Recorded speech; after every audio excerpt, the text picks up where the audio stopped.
Il y a 2 ans, je suis parti faire le voyage sans doute le plus exotique de ma vie. Je suis parti de la maison de mes parents en Vendée pour aller jusqu'à Plounérisson, en Deux-Sèvres. 100 km en ligne droite, 200 km avec les Virquois. Je suis parti avec un âne et un double poney. Un âne, c'est magnifique pour les rencontres. C'est un doudou. Et c'était un moment de ma vie où j'avais envie de tout arrêter. Et j'avais besoin de me rendre compte si ce que je promenais comme sensation de culture n'était pas un fantasme. J'avais besoin de rencontrer des gens. Et sur la route, j'en ai rencontré plein. Vous avez fait, donc, parce que votre gamme disait que vous faisiez de caillebotte avec de chardon ou de la présure? Ah, la présure. Ah, vous en faisiez pas avec le chardon? Ah non, moi j'ai jamais connu faire avec le... Ah ouais. Oui, mes grands-parents, oui, peut-être les grands-parents, mais moi, non, je fais qu'avec de la présure, mais j'en fais tout l'été. Mais alors ça, alors là, vous pouvez pas savoir quel plaisir que c'est vrai? Ah oui, mais... Moi, et puis moi, j'avais surtout que... Allez, c'est... Parce qu'on regardait le journal et vous êtes pas...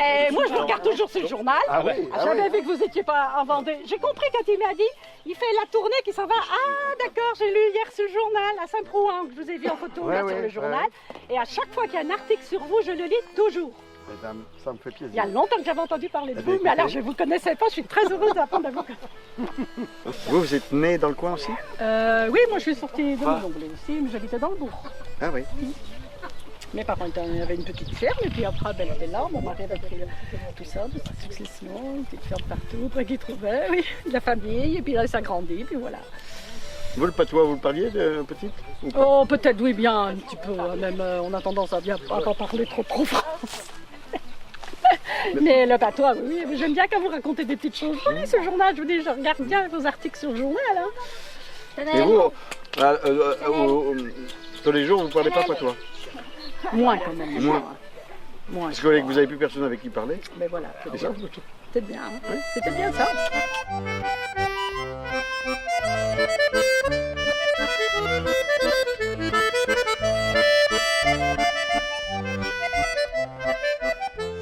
Quand tu parles avec quelqu'un, tu sais que le parle, tu commences à cacher un petit...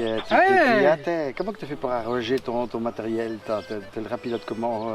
Hein? C'est que tu commences à utiliser de vocabulaire que tu n'utiliserais pas autrement. Voilà. Parce que le problème d'une langue, sa densité, le mot, le vocabulaire. Parce que là, de génération en génération, on s'en va quand même, parce que les drôles après, mais elles s'en vont à l'école, elles ne parlent pas comme ça. Puis même moi, les mots compliqués, il y en a des mots qu'ils n'utilisent pas tout le temps. Il faut trouver le moment pour en faire, donc il faut avoir suffisamment de temps de parole avec le monde. On avait une tolérance, on était variable une langue. Il n'y a que depuis qu'on a un français unifié qu'on se dit, une langue d'être de même, d'être un truc unifié. Avant, on n'avait pas de problème. Au contraire, tu reconnaissais les gars, parce qu'ils disaient, mais oui, les leçons plutôt de gatine, et puis... C'est vrai, c'est vrai. Mais on nous a mis tellement dans la tête qu'on n'était pas une vraie langue, qu'on était déformé, qu'on était de... Oui, enfin, c'est qu'apprenant, hein. On nous disait à l'école. La meute. Et ce qui est rigolo, c'est que, par exemple, vous autres, comme Jean-Pierre Bertrand, on le parle très bien patois, puis d'un coup, pof, le coupe, tout en français. Alors que moi, tout en français, il n'y arrive pas. Oh. Enfin, ou à peine. Et moi, par contre, dès qu'il entend un peu le patois, il va tendre l'oreille, mais plus fort. Parce que... Toi, tu l'as parlé, chez ta famille parlait ton joue. Donc toi, t'as naissé là-dedans, puis t'es resté dedans. Ouais. Les gars de Saint-André parlaient un peu plus patois, comme on était à l'école à Cerizay. Les gars de Saint-André parlaient un peu plus le patois que les autres. Ah oui. Pourquoi? Mais dans nos poches, dans nos André, même c'est mieux conservé que d'autres. Puis il va te dire, aujourd'hui, moi... Je trouve que c'est une richesse. Ouais. Il est comme un trésor, après tout. Faut pas que tout le monde soit pareil. T'en fais une fierté alors qu'elle a été plutôt une honte pour Bédo Monde. Pas une honte, mais tu t'empêchais d'en parler. T'en parlais pas. Parce que. Enfin, oui. Nous y avons rencontré plein de gens qui étaient marqués par la honte, surtout de femmes.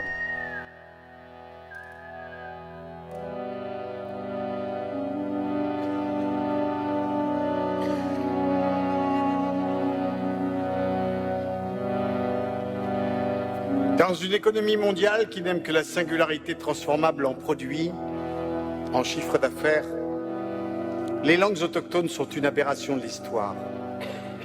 Elles échappent à la finance, aux autoroutes de l'information. Peut-être grâce à cela, elles deviendront un jour un lieu de résistance. Près de 7000 langues encore parlées sur la Terre. 7000. Certaines parlées par plus de chercheurs que de locuteurs natifs. Toutes les langues sont belles. Toutes les langues ont leur génie. À chaque fois que je parle une nouvelle langue, à chaque fois je deviens plus un homme, dit un proverbe arménien. Quand on parle une nouvelle langue, c'est comme si on se mettait une passoire à nouilles sur les yeux, avec les trous pas au même endroit.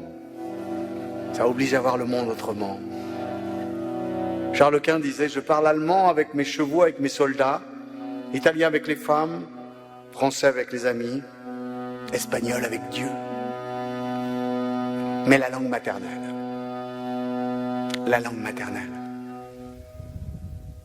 est la langue des volcans profonds, de l'irrationnel, des chemins fragiles et puissants, du chaos primitif qu'on mettra une vie à tenter d'apaiser. Là, tu vois, donc il bat la chose temps, mais alors là pour moi. Il y a du sucre, hein, ceci qui pourrait faire. Ouais, il n'y en a même pas besoin de sucre. Là. Bout. C'est vous les aimez, les caillottes. Moi, je sais que je suis Moi, il aime ça. Un petit peu de sucre. Ah bah, c'est apprécié. Yosem,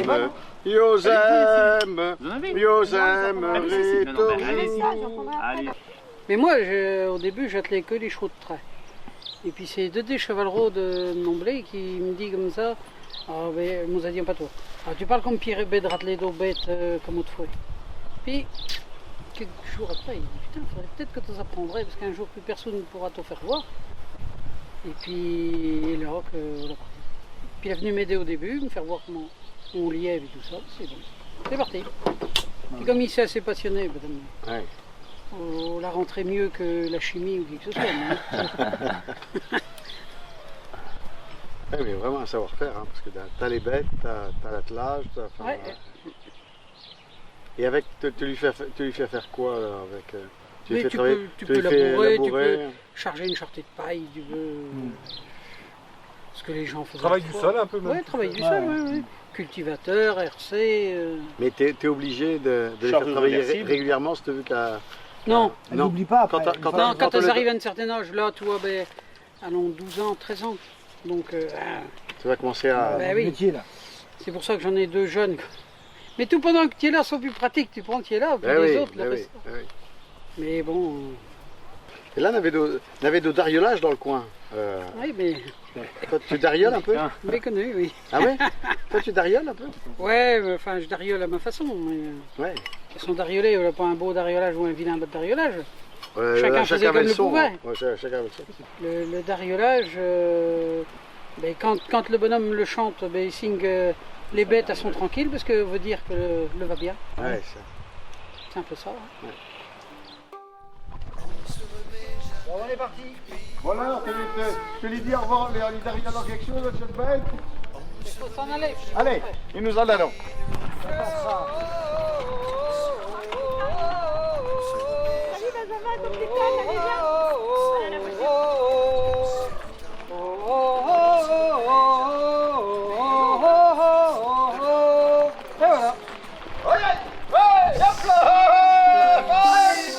Laïs filait le pays de ton rêve. Laïs coulait la rivière son Ève. On ne se remet jamais du pays de l'enfance, de la vacance du temps. On ne se remet jamais du pays de l'enfance, de la vacance du temps.